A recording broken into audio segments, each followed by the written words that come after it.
Hello again.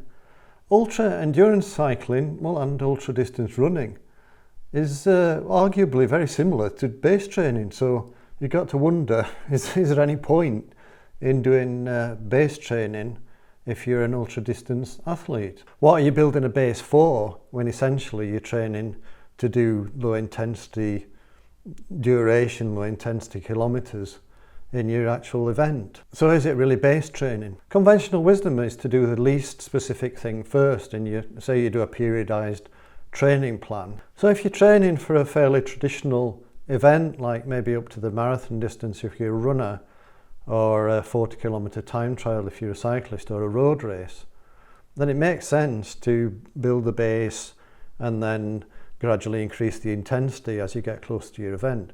Because the most specific thing is the high intensity. In a cycling road race, you run very hard for periods of time, and the overall intensity is around about your FTP. In a 40 kilometre time trial, your intensity is around about your FTP.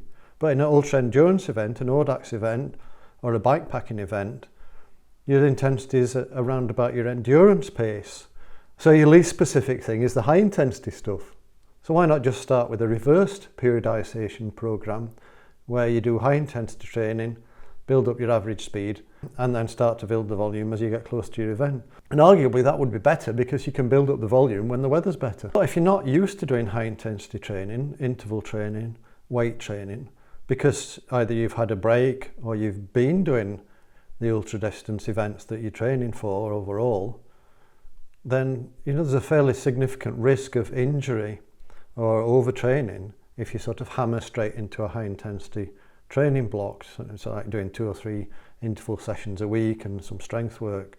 So by immediately going into this least specific training first, you're asking for trouble. And also you can't handle it. Even if you do manage to do your 2 or 3 interval sessions a week, they're not going to be of very good quality because you probably need more recovery between the sessions than you would do if you were used to it, if you're used to high intensity training, or if you had built a base like we were talking about initially. So where does that leave us? We want to do the least specific thing first, so that's interval training, get faster, do some strength work perhaps, so a lot of more indoor work when the weather's bad, but there's a risk of getting injured and overtraining. So what I've found to be useful over the years is being a runner myself, and then a cyclist, and dabbled in triathlon, and also been lucky enough to train with some very good athletes, and then being a coach to some very good athletes, and now coaching lots of people training for ultra distance events, is that doing a small amount of base training, maybe even just a couple of weeks, to get yourself back into the swing of everything, and then introducing some intensity so that you're then focusing on building your average speed. And then when you've built the average speed up, then you can start introducing the volume, but trying to maintain the average speed. So you're extending the duration that you can sustain that speed. Because performance in ultra distance events is all about being able to sustain a decent speed for a long period of time.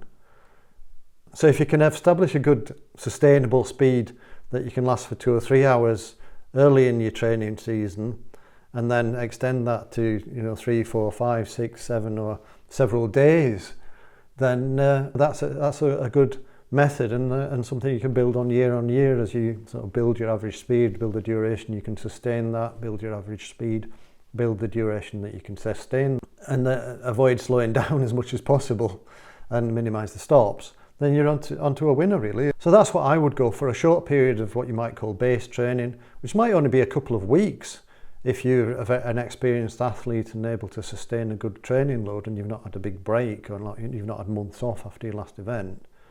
Start to introduce the intensity, maybe introduce some strength work, so that you build up the average speed that you can sustain, your sort of sustainable speed for a couple of hours, and then extend that for longer periods of time, so that you can sustain that speed for 6 hours or 8 hours or 12 hours or 16 hours or however long you do per day if you're doing a bikepacking event or a long ODAX event. Because if you're experienced, you've had a few years training under your belt, it's very difficult to improve that average speed when you're doing a lot of volume.